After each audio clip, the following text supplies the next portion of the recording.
All right. A good morning to all of us from wherever you're joining us from.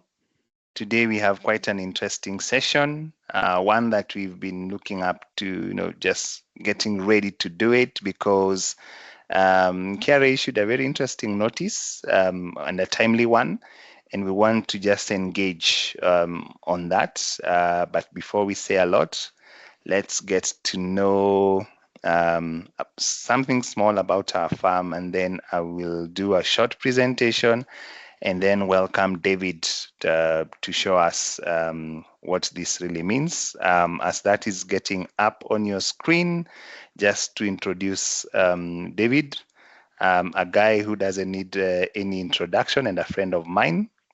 David Busaule is a Kenyan tax and digital transformation specialist with over a decade of experience at the Kenya Revenue Authority.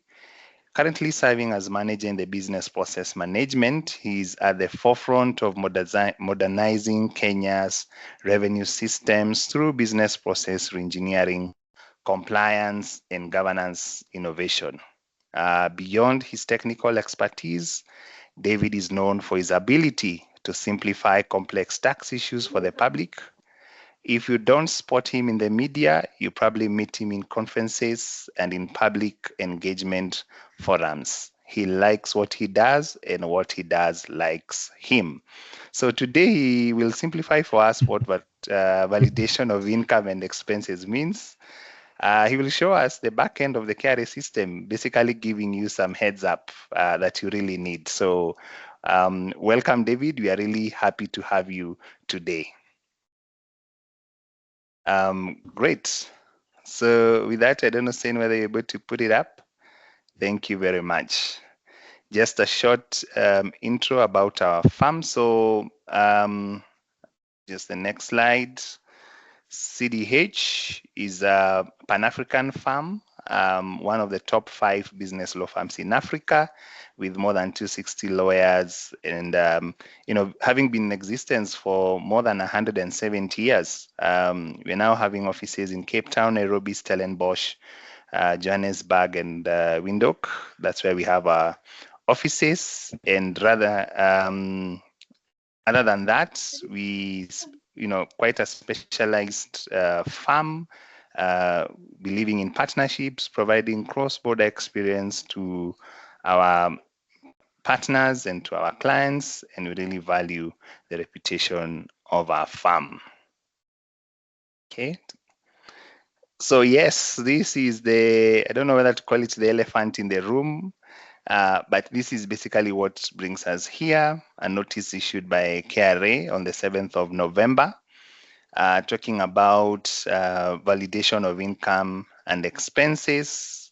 And today we just get to learn more how this interacts with eTIMS, which is the tax invoice management system, how this will interact with withholding income tax, and how this will also interact with import records. Basically, if I was put it in a very simple way, KRA will get to know how much you're earning. They will get to know who is supplying you through the invoices that they will have issued to you. And if there's any mismatch, then we'll have some problems, which we'll talk about later. Okay. To the next slide. So this doesn't come as a surprise. And the good thing, and having worked with David, is that the team at KRA is relying on various legal provisions, be it the Tax Procedures Act, where the commissioner has powers to rely on information from other sources to validate the information that is in your tax return, be it the Value Added Tax Act, with the requirement for purchasers to be issued with eTIMS invoices, be it even Section 16 of the Income Tax Act, which is quite clear that certain expenses which are not supported by electronic tax invoice management systems will be disallowed, and will be disallowed if such expenses have not been exempted from eTIMS requirements. And then when you look at our Tax Procedures Act, particularly Section 23A, It basically provides what is it that will be exempted from eTIMS, among these including the salaries that you pay your staff, among others. So this is quite critical, because if then your expense is not expressly exempted from this particular requirement, they will get into problems. And one of them, and perhaps even David will speak to it, is even just rent, the rent that you pay to your landlord. Is that exempted from eTIMS? And does it mean that KRA will disallow that as an expense come next year when they're validating your income and expenses? So and it could be a huge one, considering the rent that you pay for commercial premises in Nairobi, as an example. Then finally, you have Section 86 of the Tax Procedures Act and the regulations that come with the Tax Procedures Act, and basically a penalty for you and I for failure to submit an electronic tax invoice being 2 times of the tax due. Imagine that, and imagine the exposure that you'd get if that becomes an issue. So what we see then is, other than the matching, which KRA will explain to us through David, you have taxpayers have a high risk of having the expenses disallowed. So that means additional income tax for them. Any variance after validation would likely trigger KRA audit queries. And of course, KRA audit queries come with assessments and higher taxes to be paid. More need for you and I to be very serious about guys who supply us, whether goods or services, to just ensure that they issue us with compliant invoices. That matching of information with third-party data and the accuracy that KRA will get means higher compliance requirement for tax payers. And the bigger question in the room is what happens, especially for the small and medium enterprises who do not see the need to issue eTIMS invoices. Will they sink? Will they swim? We'll get to know about that. At some point, there was a requirement that they, whoever is supplying and their income is below 5 million, they get exempted. And I don't know how that vanished, but anyway, it vanished, and here we are. All right, let's move on to the next slide. So I don't want to speak so much about the anticipated enhancements by KRA on the KRA systems, but I'm sure David will be speaking about this. What happens to the IT2C return? How exactly will they match the incomes and expenses? What happens if there's higher income declared vis-a-vis turnover? Will the system be able to pick that out? Will KRA allow certain accounting adjustments? What kind of reasons or excuses will KRA allow where certain expenses haven't been supported, or whatever is in the withholding tax or in the customs declaration doesn't match? Will KRA have some form of flexibility? We'll wait to hear about this when David makes the presentation. So let's move on. Great. So I know you have questions for me, but just save me and please direct all the questions to David. But David and I will address all those questions at the very end. And with that very short introduction, let me welcome David from KRA to take it up from here. Karibu sana, Bwana David. Okay. Thank you, Alex. I believe I'm still audible. Yes, you are. Okay. And thanks for the intro. I think I'll not probably repeat what you've said. My name is David Busaule. I'm driving this change from the KRA side, from the technology side of how we are implementing this. And yeah, it's a radical change.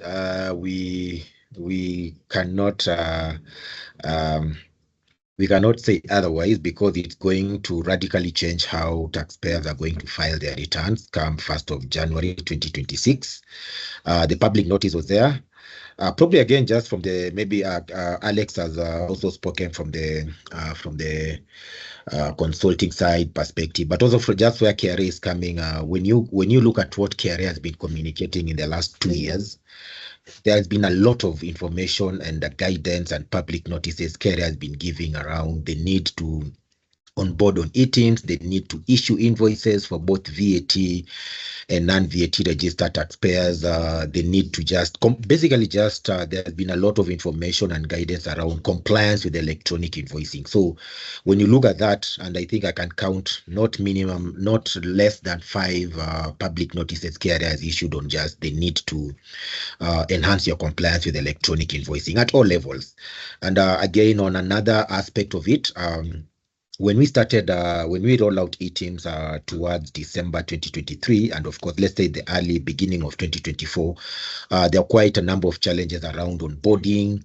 And I think there was a public notice around November, December, guiding the non-VAT taxpayers to extend their onboarding up to 31st March. Not necessarily that they shouldn't issue invoices, but they were just to onboard and, of course, issue invoices after they have onboarded. So again, a lot of we had some challenges here and there around eTIMS onboarding, which we've managed to fix. We've stabilized eTIMS. We've provided more services in eTIMS, and of course, eTIMS brings the aspect of convenience, software. There are different solutions. It is free for most of the solutions in eTIMS, unless probably you're doing integrations and probably you don't have the relevant IT skills within your business to do that. So when you look at it, there was the law on one side. There's been a lot of communication by KRA and guidance to the public on just need to enhance your compliance towards electronic invoicing. And now when management of KRA now decided now to roll this out, it is behind these lessons learned. We just didn't, we've been tracking the eTIMS compliance. We've been tracking the different solutions we've offered. Recently this year, we've just offered a solution on the eTIMS fuel system, where you can go and fuel when the pump attendant puts back the pump back to the nozzle, and eTIMS is generated. So I think with that, so basically KRA has really been trying to provide simple solutions. We have the USSD solutions to invoice. We have online portal for eTIMS. We have eCitizen. We have both eCitizen web and the USSD *222#. We have the buyer initiated invoicing, which I think most of our clients we also request, especially when you are dealing with the people who have less than 5 million. What came in the regulation was for those people, small business and small farmer whose annual turnover is less than 5 million, the exemption was only to the extent that the purchaser is the one who will implement a buyer initiated more of a reverse invoicing concept, where it is the purchaser who initiates the invoicing process, and the buyer can give consent either once or on every invoice, or probably once when they're dealing with that supplier. So again, reverse invoicing is an advanced stage, but buyer initiated invoicing has been there for now almost 2 years, I think, or more. So again, so the solutions are there, and we hope with these many solutions, which are both simple and some are complex and some are unique and tailor-made to certain sectors, we should now be able to have almost everyone invoicing. But of course, in the question and answer, we are still aware of certain challenges around the transport sector. We are still aware of challenges around government sector, certain national and devolved units. I think there are still some have not onboarded on eTIMS and TIMS, and we're aware of those challenges. So I think even as we're rolling out these, we're not saying it's a perfect solution, but we'll try see as and when we can deal with the unique exceptions as we go by. So in that, it's just good to also appreciate where we are coming from. This change was effective from 1st January 2024. We are coming in to implement it 2 years down the line. So again, I know those people always say that KRA, we're always in a hurry to implement what works for us and not what works for you. I think probably we can say probably that is the old KRA. The new KRA, if we've taken 2 years to just study the compliance towards electronic invoicing before we roll this out, then it's a KRA which is becoming more customer centric. And the reason why we are having some of these engagements is to get as much feedback as possible and try tailor-made the solutions to address as many scenarios as possible, and the ones which the solution will not be able to address, again, will probably recommend certain administrative mechanisms to maybe deal with certain genuine cases, of course within the confines of the law, because KRA cannot add the list of the exemptions, neither can it allow you to claim something which was not allowed under TPA 23A or the regulation. So also our hands are a bit tied on that aspect of claiming. Now, this change is going to take. This change, we are going to effect it across all the income tax returns. All the annual income tax returns are going to be affected by this change. The income tax company return for those who are for the non-individuals, the income tax partnership return is also going to be affected by this change, effective 1st January 2026. The income tax resident and non-resident returns, they are also going to be affected for those who have business income or other sources of income, which they need to declare in the return, and of course the income is liable to the such validate. It's liable to the validations we are going to deploy to the system from 1st January 2026. So all those returns for anyone filing the annual income tax return, whether it's an individual or a non-individual or a partnership, they're all going to be affected on that aspect. So I'm going to use a sample income tax company return. Let me share. I believe I can be able to share. Okay, my share button is grayed out, but I don't know if I can be enabled quickly or just to so that we can proceed. So then enabling me to share, as the public notice had indicated, we are doing 2 types of validations. I think I'm just waiting to be able to share. Then I can share my screen, especially for the return. So there are 2 types of validations we are pushing towards this return from 1st January 2026. The first one is the validation for income, and the other one is the validation for expenses. So those are the 2 major validations we are doing. And of course, we'll be using different rules and parameters to validate both. Whether, as I say, whether you're an individual, a company, or a partnership, the same rules will apply to your business income, unless you have other unique exemptions, which again we'll be trying to consider as we come up with this solution. So on the income, because of time, as I'm still being enabled to share, on the income, we are going to use the following validations. The income you're going to declare in your income tax return, which you're going to file after 1st January 2026. And also, just for clarification, we are not, even if you had not filed your returns from 2020, we are not going to apply these rules to those returns for the past. We're only going to apply these rules from the 2025 return going forward. So even if you're not filed your returns from 2020, 2022, the 2022, 2023, 2024 return, you'll file using the old rules, meaning we'll not be validating your income and expenses. There will be some especially for the 2024 return. I believe some of you have already received certain inconsistency reports from some of our tax service offices, just inquiring your invoices at this much, you only declared this much, your purchases and expenses at this much, you only declared this much, and maybe they're trying to get you to make some explanations around that.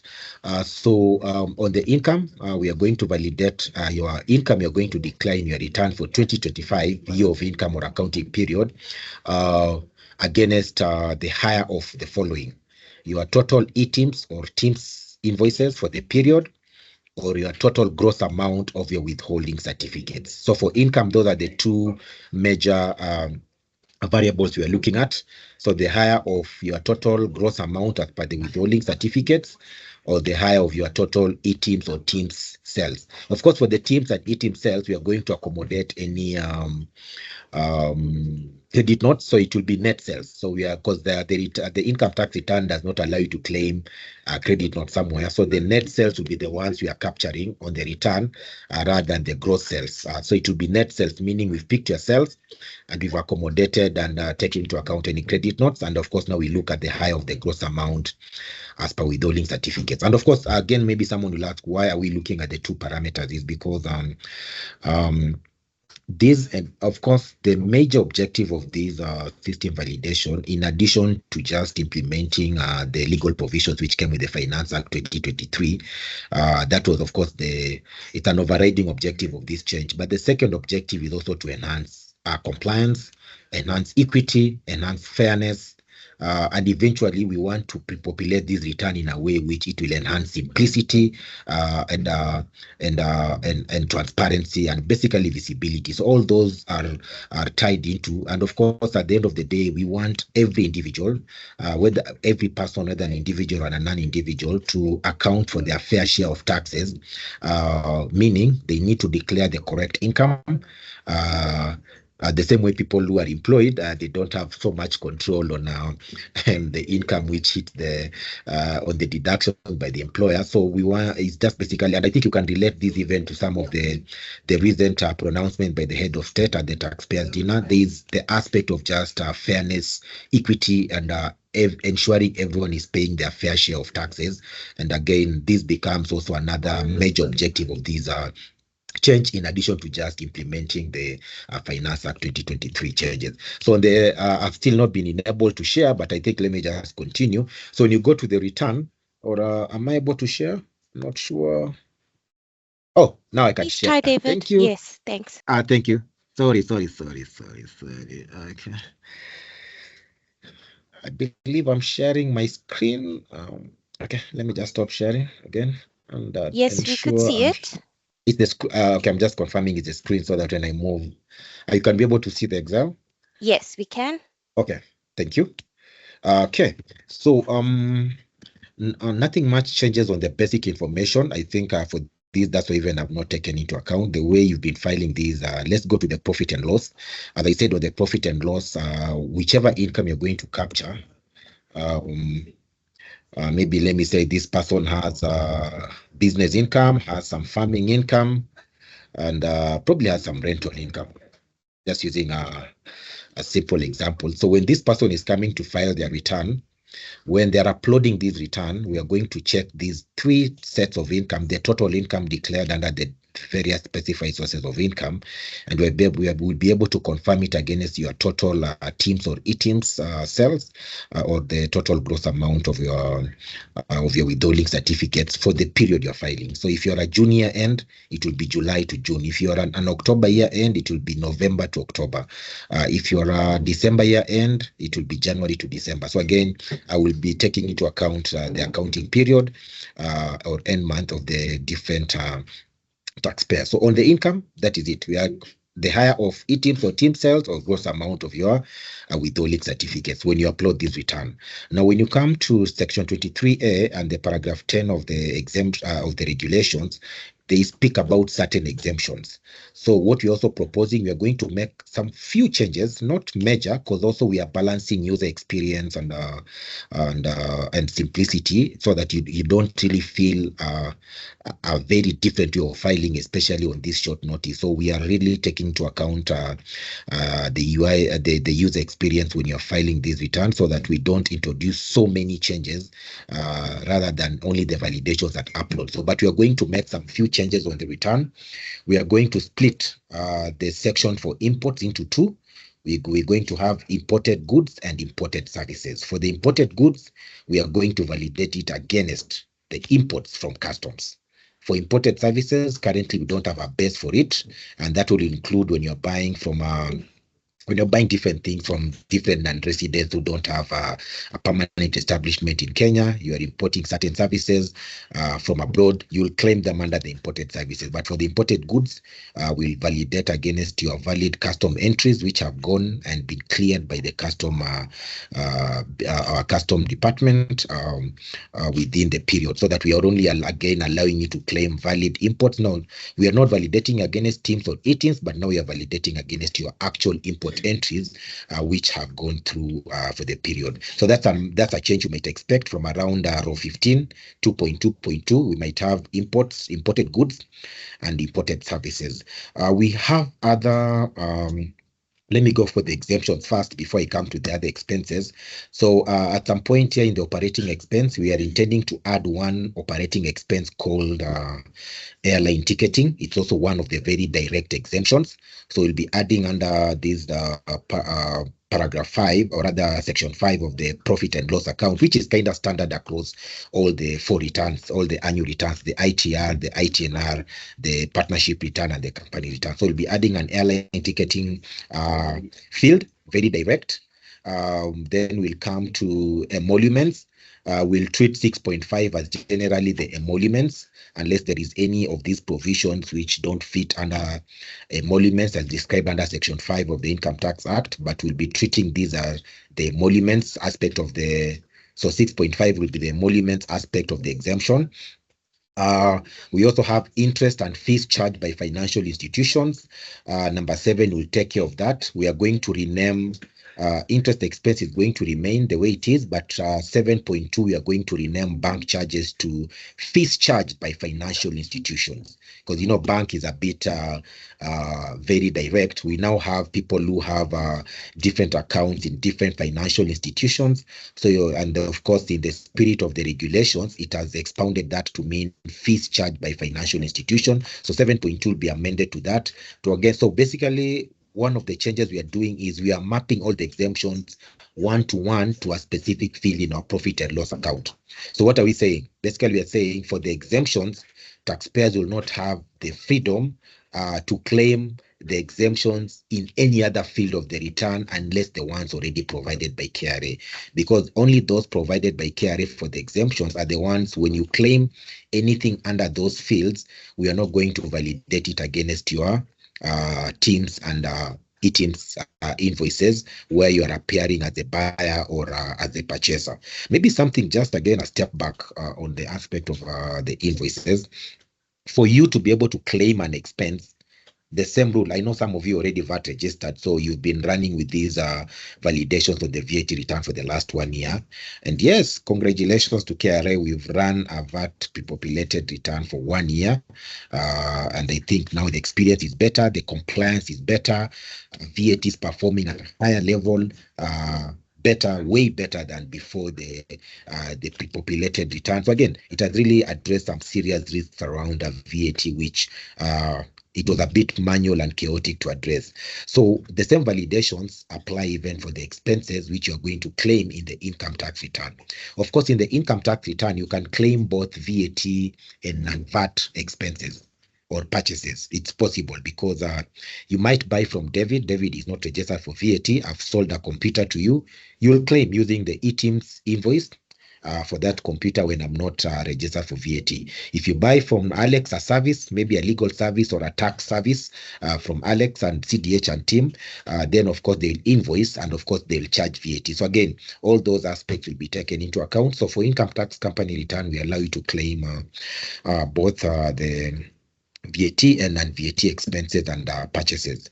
So again, so when it comes to that, what are the minimum conditions? And that's why we really want you to probably start doing some reconciliations. Please don't go for Christmas early. Try ensure you've done some end of year reconciliations, especially if you're a December year end, so that when you go and do party after party during Christmas, then I think it's good because you'll already be having a clear mind going forward, rather than you do the party after party and come 1st January and now things are not working as they should. So try ensure as much as possible that you ensure your expenses and your purchases are supported by a valid eTIMS invoice or TIMS invoice. Ensure your PIN was captured on the TIMS or eTIMS invoice, and ensure that they were transmitted to KRA with your PIN.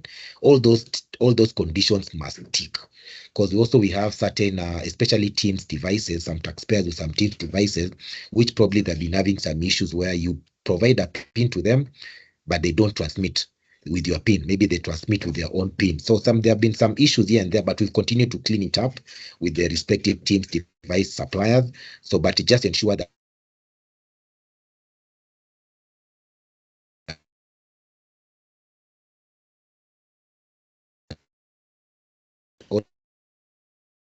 the office network is a bit unstable. Am I still audible? So that I don't lose anyone? Yes, you're back. Yes, we can hear you. Thank you, Okay, David. okay. Sorry, because my office network is a bit unstable, so I'm using my phone for network. So once in a while, we might have some. So again, on that aspect, then you realize the invoice must be bearing your PIN and also transmitted with your PIN. So how do you go about it again? In the public notice, we gave some guidance. We are currently working on a dashboard to ensure that both VAT and non-VAT income and expenses are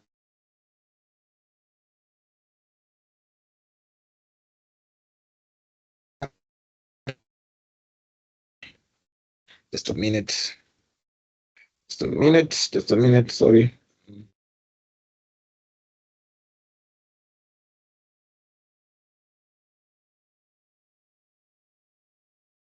But just 1 minute, kindly.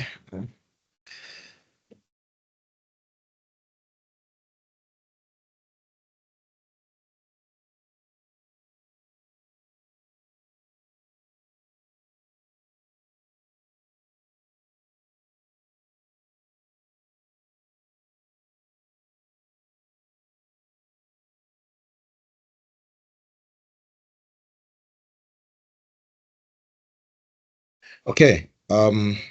So once you've done that, so those are the expenses we are going to validate. So what you just need to appreciate, as I was telling you, the public notice that guided that you can request for the schedules of income and expenses. So for now, the dashboard is not ready for especially the non-VAT transactions. You can see them. I know you can see them in the dashboard, but you cannot download them.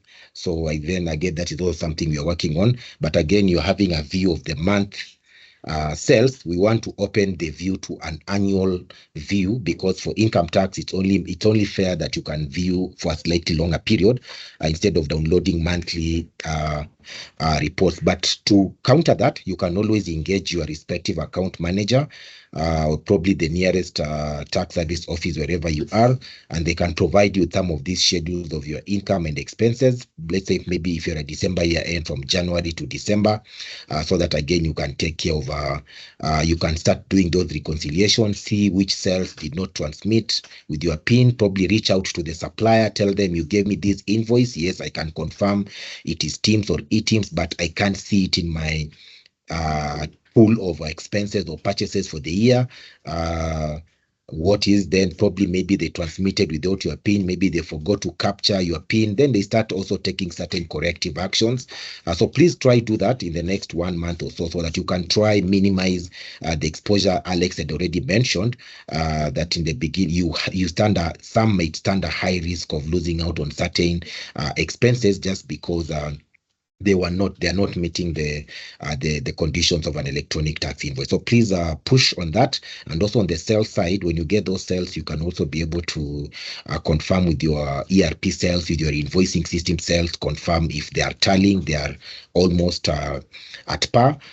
So that again, if you realize maybe the sales transmitted to KRA are way higher, maybe there are some duplicate sales, other things, then you can always take corrective action also around that. So again, so for both sales and purchases, please request for the schedule of income and expenses from your respective account managers if you don't have it yet.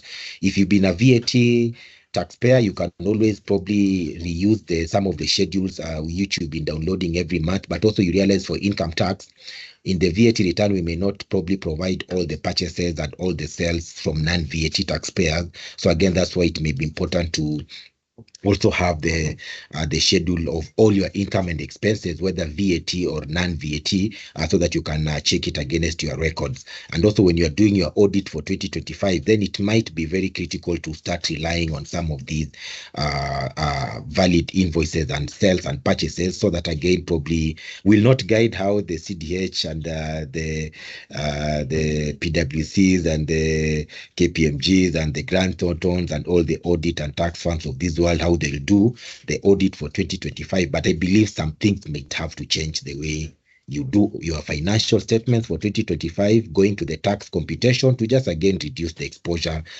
where you probably think you have 50 million of expenses to claim. When you come file your return, let's say in April, you only have 20 million, meaning you have a direct exposure of 30 million, and now you've already done the balance of tax. So I think this first year, being a transition year, it might be a bit unique in its way. So those are the expenses we are going to validate. On the other expenses and other income, will allow you to still use these fields, but mostly for expenses, as I said before, these could be all other expenses which are not the exemptions. So any expense which is not an exemption, you can use this section. But for the exempt expenses, will require you to use the specific fields up here. So maybe let me just because of time, so that we can have some good time for Q&A. Let me say advertisement is having 1 million. And maybe let me say salaries and wages is also having another 1 million as an expense. And also, let's say you are servicing a loan, maybe you are paying an interest of 200,000. So when you're going to upload this return, two things are going to happen. The salaries and wages and the interest expense are going to be excluded from the validation with your total teams or eTIMS cells. What is going to remain is now the advertisement. So this advertisement is going to be validated against your teams or eTIMS cells. For the sake of simplicity and filing in this year one, we are not going to require you to declare the supporting invoices for this 1 million. We'll be looking at the pool of all your expenses and purchases for the year to validate against some of these purchases and expenses you are claiming in the return. So again, that is so we'll not say that when you're claiming these again, you provide another list and you import some CSVs of supporting invoices. No, we're not going to do that. We'll be validating your total expenses against your total expenses or purchases supported by an eTIMS or TIMS invoice for the period. So again, those are some of the checks on the P&L. On the balance sheet, nothing much might change on the validations. Some of the exemptions include the investment alliances and respective accounting adjustments. So again, those ones will be taken care of in sheet E1 and E2, where again will not validate some of these expenses or liable deductions against your teams or eTIMS cells. Though I know some bit of additions to machinery might have an eTIMS, but again, we already guiding our internal staff and stakeholders to be able to look into some of these risks. So this validation is not it's not addressing all the risks even around filing and also just proper declaration of income and expenses. It's only addressing some. So some of these validations will only happen. We'll do some validations before you upload the return. Some of the other compliance initiatives and return reviews will be done after you file the return. So again, as I say, some of these additions might have a teams or eTIMS. So even when you are claiming your expenses, please note that some of your additions under wear and tear might actually have a teams or eTIMS invoice. So you may probably be required to maybe make adjustments on the profit and loss account, even if the system tell you your total expenses or purchases for the year is 20 million. But now the additions where also they have an invoice here and they have been exempted, again, you can try do those adjustments because will allow you to claim less expenses. That one the system will allow, because again, some of the expenses may not be wholly incurred to generate taxable income. What probably may not be allowed possibly will be to declare less income. So you can claim less expenses, not claim more expenses. Less expenses possible, more income. You can also add and declare more income than what has been supported by your withholding certificates or your invoices. So again, almost the same rules transitioning from how VAT was working to the income tax side. On the other sheets, I don't think we have much on that. The other checks we are going to do, the losses. We are also working on the losses. We are implementing the Finance Act 2025 change losses, where the first 5 columns are going to be grayed out on this sheet because the Finance Act has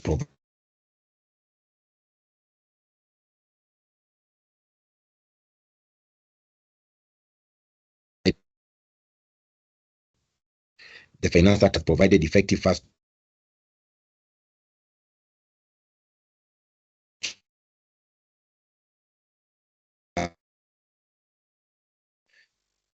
the Finance Act has provided effective 1st July 2025 that these losses, we are coming from a perpetual way of claiming losses to a 5-year limitation. So again, that one is coming in.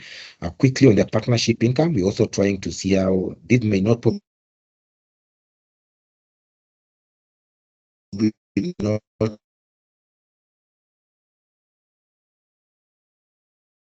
this may not come on 1st January, but probably we'll start validating also the share of profit. CDH might be affected, and Alex, we may start validating the share of profit of any partnership to the respective partners, whether it's an individual or a non-individual.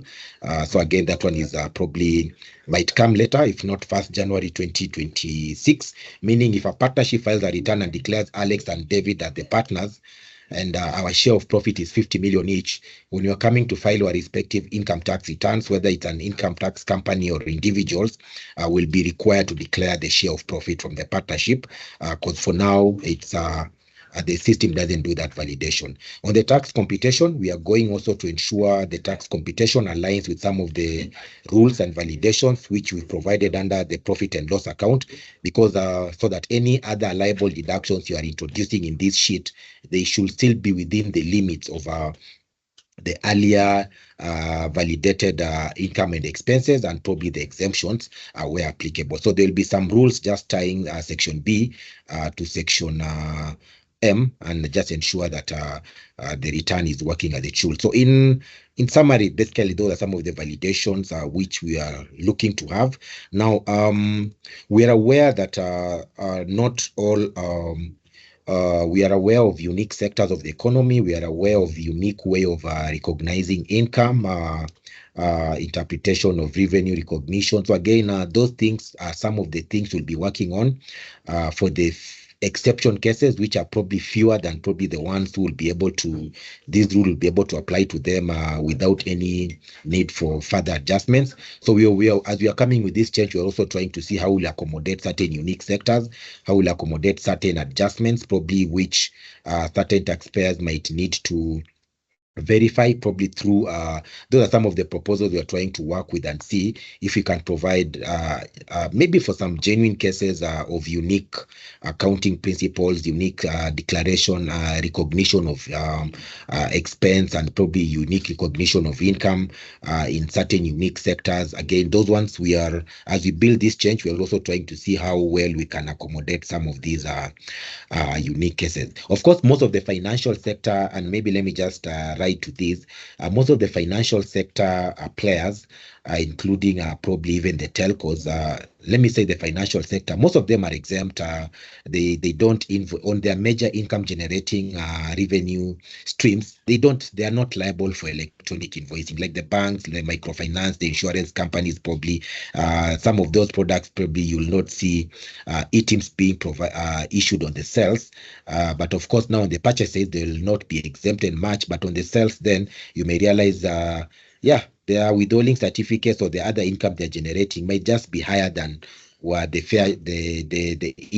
teams or eTIMS invoices KRA currently have, maybe from some of the rental business or some of the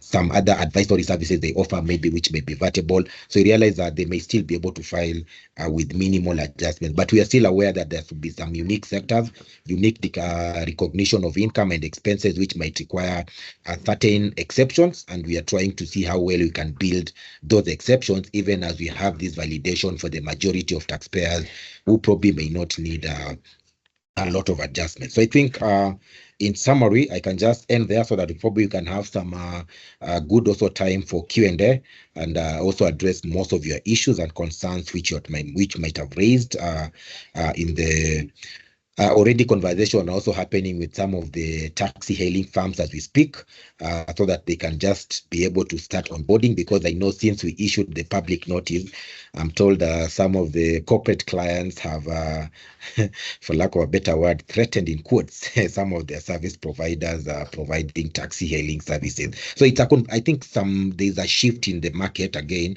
just following the public notice. People now demanding actually more demanding the invoices, eTIMS invoices from any person they're dealing with, especially unless they're exempt, whether it's for VAT or non-VAT. And I think, again, that one in a long way should help us in expanding the tax base and just expanding the compliance and visibility, and of course, fairness across the economy. So I think with that, probably I can come to the end so that myself and Alex can address some of the questions raised and concerns as we continue to gather feedback, because this system solution is already under development, so that where there is need to tweak it a bit from the feedback we get from some of these church management activities, to the best of our ability, we are able to accommodate that. Back to you, Alex and CTH team. Thank you.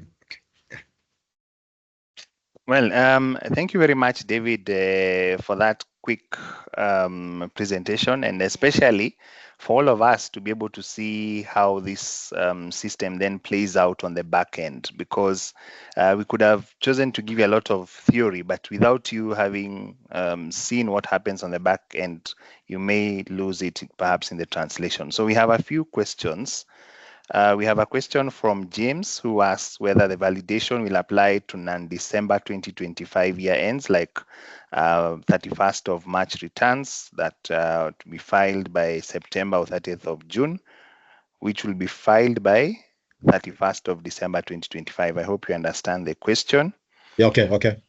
Yeah, the other question is from Gishuru, who then asks for large taxpayers with multiple transactions with small traders whose revenue is below 5 million, wouldn't this disadvantage them, especially because reverse invoicing is not yet operational? So I think the question is reverse invoicing operational as we speak?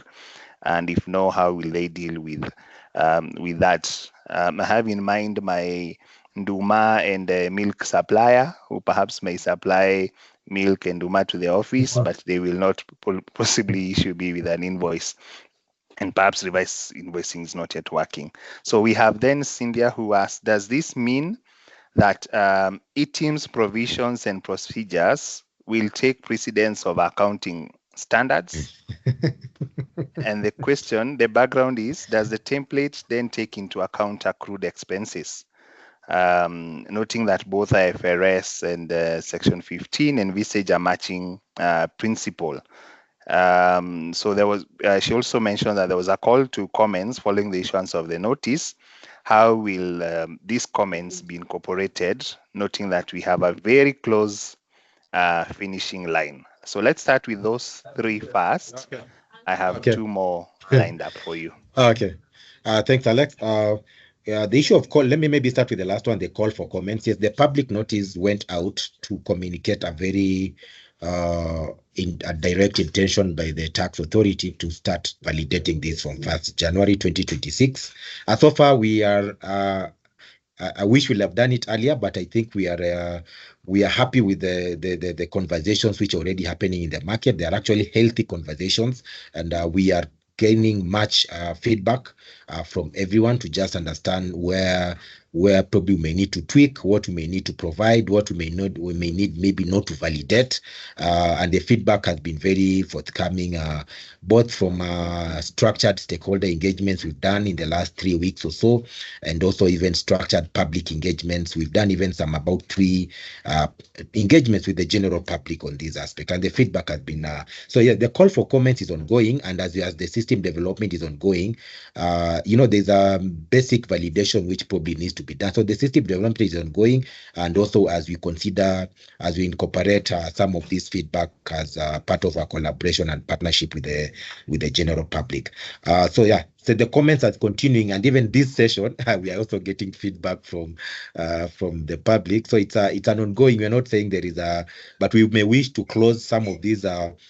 At least for the first one, we probably may be closing some of this feedback probably in the next 1 week or so, maybe by latest end of next week, so that we can just now focus on delivering the product, and any other exception we'll deal with it as we go by after January, where need be, because we still have a due date to go.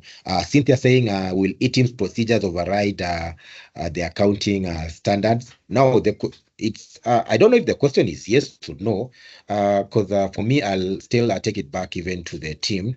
When you prepare your financial statements, of course, you are guided by the accounting standards, but when it now comes to the tax computation, I'm not sure which standards you are riding on, because now the tax computation becomes a very specific provision provided by the commissioner, mostly under section 15 and 16, where the commissioner tells you can claim these, you cannot claim these, you can claim these up to this much. And that is where section 16(1)(c) has been anchored, saying, notwithstanding any other provision, when you are claiming your losses or expenditure, it must be supported by a valid electronic tax invoice. Then it changes everything for me if you look at it. So yes, you may decide to bury your head and say, I'll prepare my financial statements using the normal documentation, bank statements, an invoice, whether it is eTIMS or not eTIMS. You'll proceed and do a tax form using that same data.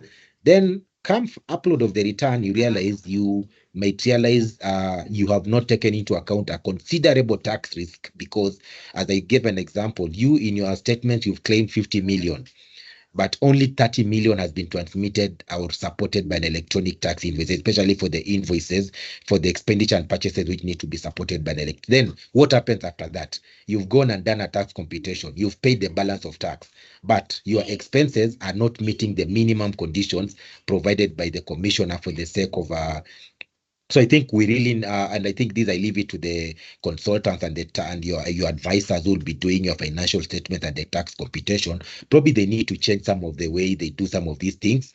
Then we see how well to align some of these things, because just assuming that one overrides the other, especially maybe the vice versa, that the financial IFRS overrides any provision of having to support an expense using TIMS or eTIMS, I think you might find yourself at some point a very tricky position. I think a proper balance needs to be done.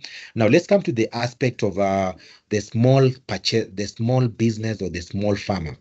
The regulations provided for a very express provision that if you're a small farmer or a small business and you are having less than 5 million of annual turnover, it is the purchaser who needs to basically initiate the invoicing if you are not able to invoice. So there are two things to it.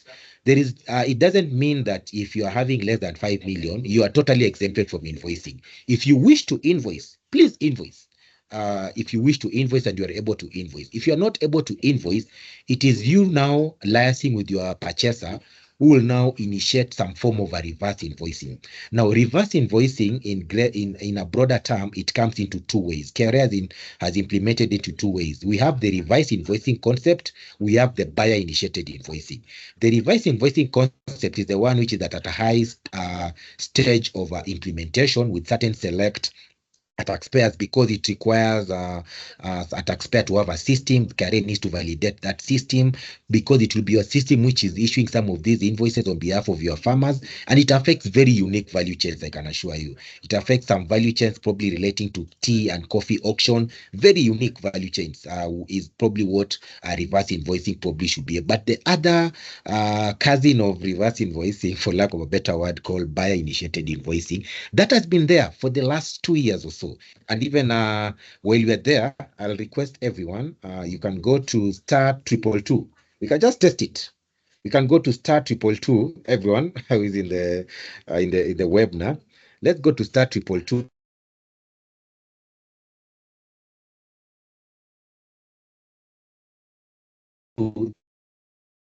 Of milk and Duma and newspaper and everyone that, are you going to invoice me? Maybe they'll say, I don't know how to use it. Nini. My literacy levels can't allow me to do some of these. Then you tell them, don't worry. I'm going to initiate the invoicing on your behalf so that when you receive that message, you'll do the confirmation and give the consent. And that invoice will now be booked as the invoice for CDH. So again, that is how buyer initiated. So let's go to number 5 for the ones who are following me.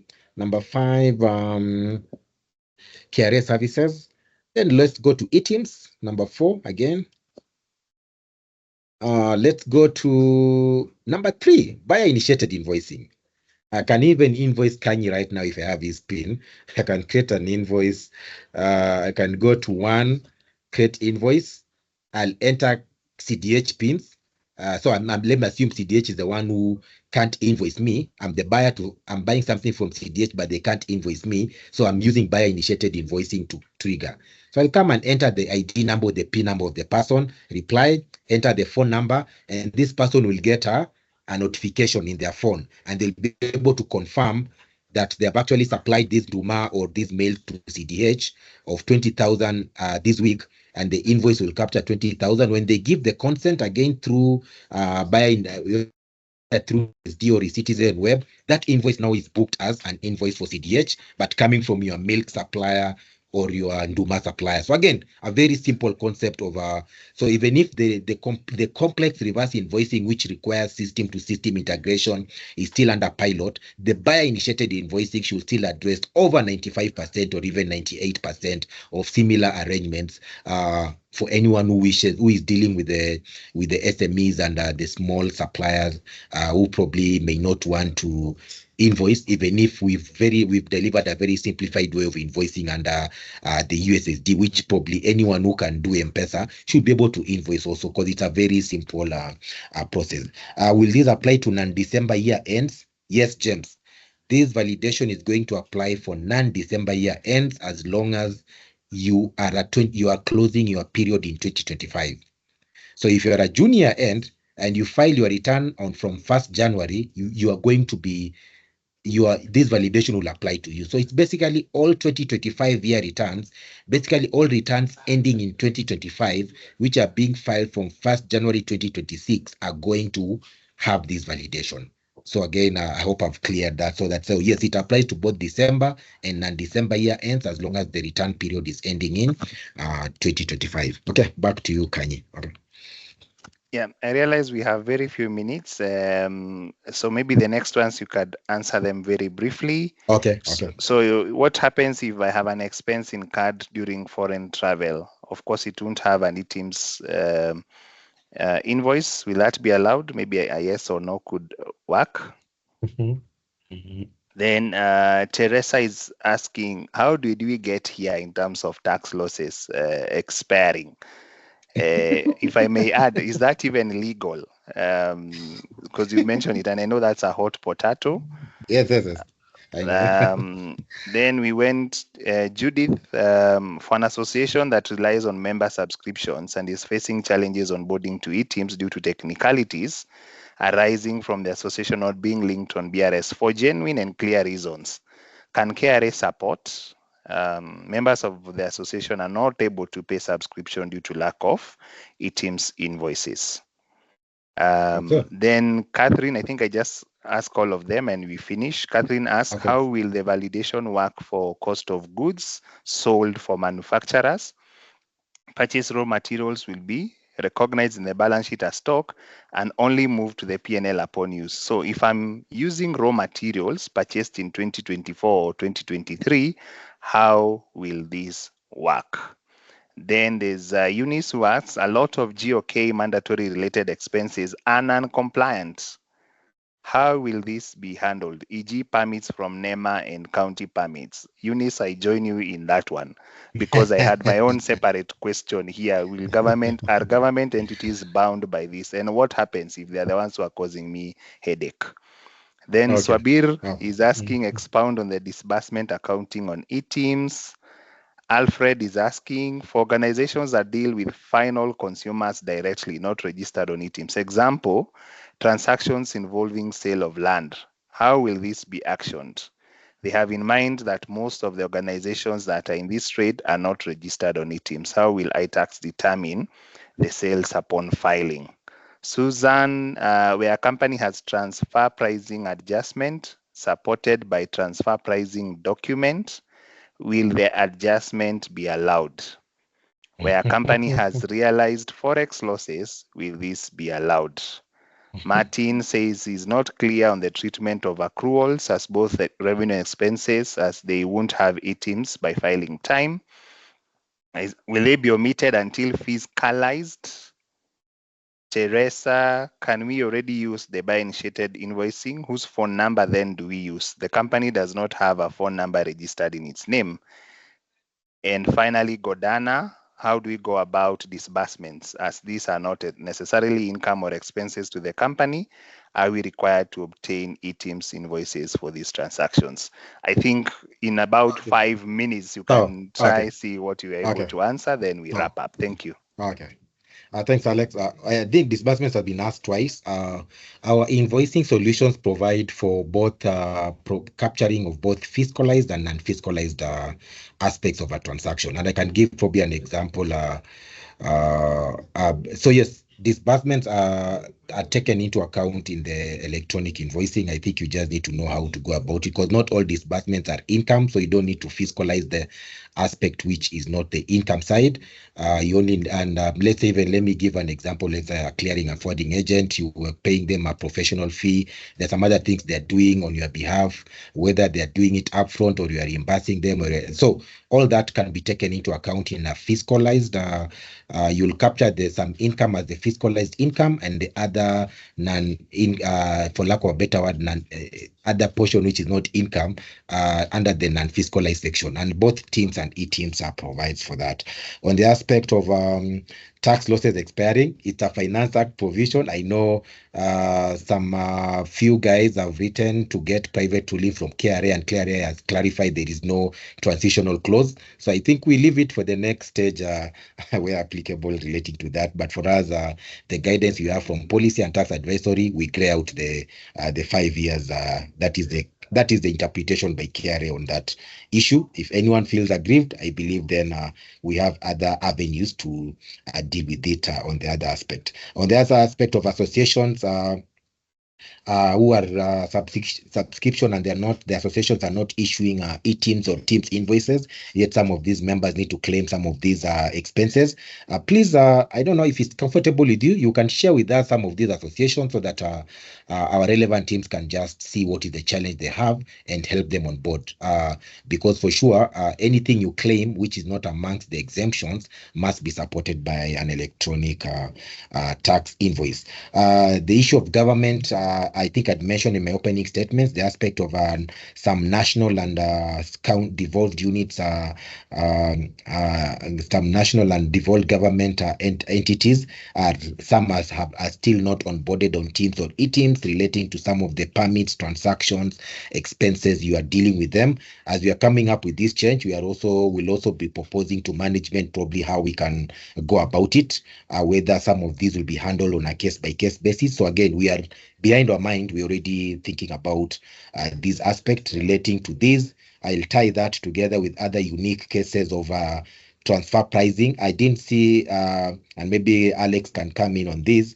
I didn't see on this paragraph 10, I've not seen anything apart from the adjustments relating to investment allowance and related accounting adjustments. I'm not sure where, but again, these are the same conversations we are still having with our policy and tax advisory, and we'll be able to see if allowable, how we'll be allowing some of these. Otherwise, if not, I think some of these will have to be dealt with on a case-by-case basis, because again,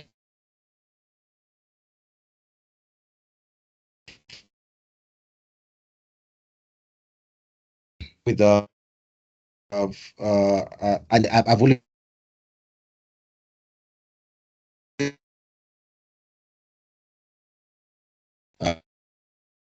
I've always struggled with these forex gains and losses, because even yes, but again, let me just say, for the transfer pricing and forex losses and gains, we're still having our conversations with our policy and tax, and we'll see how well to accommodate if they're allowable.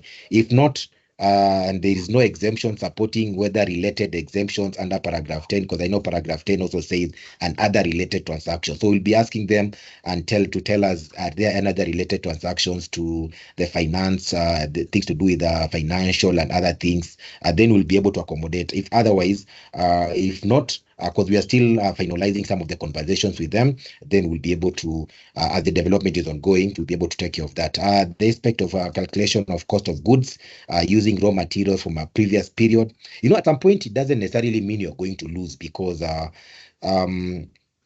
unless now, of course, you had bought raw materials in a previous period, and also these are, I'd say, will be accommodating certain unique sectors, especially sectors who have work in progress and some costs.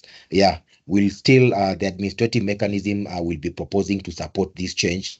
We will also be proposing how we can deal with those unique scenarios. Not everyone has such scenarios, but I know a few people have such scenarios. We should be able to accommodate the aspect of, you bought a raw material in 2023, it has now been used in production, it was in inventory, it has now been used in production, and now there is and probably maybe not sold, So, of course, some of your purchases or expenses might be underestimated because you don't really have an actual invoice to support. So we are kind of alive to that fact that certain unique scenarios in certain unique sectors may need to be taken into account through one or another. And again, we'll be making these recommendations. Some which we'll be able to do on the return, will do them. Others will require maybe a case-by-case supporting of such adjustments before they can be introduced in the expenses incurred on foreign travel. If it's not relating to emoluments, no, I think we need to look at it twofold. If it's an expense incurred relating to foreign travel and it is part of Section 5 of emoluments, then of course they can be claimed under that. But if it's a separate expense, then should we treat it as a Again, I think I'll just seek for us, we'll provide for sure for expenses. We'll be providing for imported of course, certain services but now for goods incurred in foreign travel, it may be a bit tricky to claim if it's not forming part of the emoluments. Because again, I wish the provisions of paragraph 10 will have provided directly with this. But again, I'll just, we are gathering much more feedback from some of these sessions. So I'll just also add them to my list of things to continue discussing and having consensus internally, even as the development is going on. I think on losses, it's clear. We have different interpretations with CDH and team, but I think KRA has already, and I think also accruals, I think we've already covered it. Under unique, anything you have a valid expense that is not fiscalized in the current year, we are looking at how we can provide that either on a case-by-case basis, or we'll be trying to suggest certain solutions to management to guide before 1st January 2026. Organization not on eTIMS, land transactions. Of course, again, you cannot claim unless it's under the exemptions. Anyone you're dealing with and they're charging you whether it's valuation, they are helping you to sell land, do all that thing. They still need to issue an eTIMS invoice, not necessarily VAT invoice, but an eTIMS invoice even for non-VAT.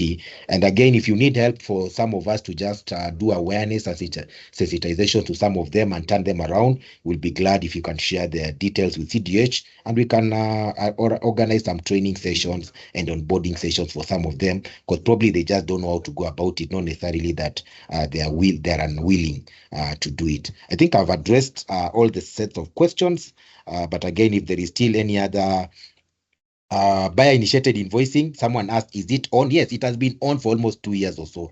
I think this should be the second day of buyer-initiated invoicing. It's available on the eCitizen USSD and also the eCitizen web. Someone asked, which number do we use? The company does not have a number. No, the phone number you capture when you're doing buyer-initiated invoicing is for the supplier. It's not for the company. Because for the company, you should always, you should already be onboarded either on the eCitizen web or the eCitizen USSD where applicable, then you can now initiate that by initiated invoicing. So again, that is kind of how it works. The number is for the supplier, not necessarily the purchaser, who may be the company in this instance. Back to you, Alex. Wow, I still see some people around, and thank you so much for your time. Two things are going to happen. One is this presentation will be shared with you. Two, there will be a feedback form which will also be shared with you. Please give us your feedback on this particular webinar. David, there's someone asking, partial deductions, especially for partners using your house for business and some of your mileage for business. So how does that work on eTIMS? Maybe you could, in very few seconds, answer that as I give my closing remarks. Tricky. It will be a tricky one, Alex. Again, I know those guys who operate from, especially if it's your own house. If you are paying a landlord, you'll have done a quarter or a third, depending how big your office occupies or the square meters. For that, again, I can probably say, unless the adjustment is being done on the side of the partnership, it may be hard for the partner. But again, it is something, let me just pick it up and see how well we can, those issues of, especially if there is no eTIMS, because we allow you to claim less. But on this aspect, it's probably you're using your own asset. And of course, on mileage and things to do with, I think anything to do with Section 5, we have consensus that it can be treated as on the general scope of emoluments. Anything to do with that aspect of reimbursements and things captured under the general section 5, probably then that can, because again, you can calculate mileage for using your car, but where is the invoice? Unless, because we only have the guidance that we use AA or something to do that, but there is no. So again, some of these things which are related to section 5, you can claim them under that aspect of emoluments where applicable. Okay, back to you, Alex. Allow me to say thank you to all the participants and everyone who managed to attend this particular webinar. David, you can clearly see the interest in this. I don't know whether that calls for another one, but I thought this would be a discussion that people want to have because they want to prepare and be compliant going forward. So again, big thanks also to the team that put this together. Karushka, Heidi, Sain, Dennis, Charity, the office. Thank you very much for your support. And another thank you to you, David, for always showing up when we call you to explain these tax matters. So please enjoy the rest of your day. And in case you have any questions, please shoot. You have our email addresses. You can shoot and we'll deal with them, to the extent that we can. Thank you and be blessed. Bye. Okay, bye. Bye.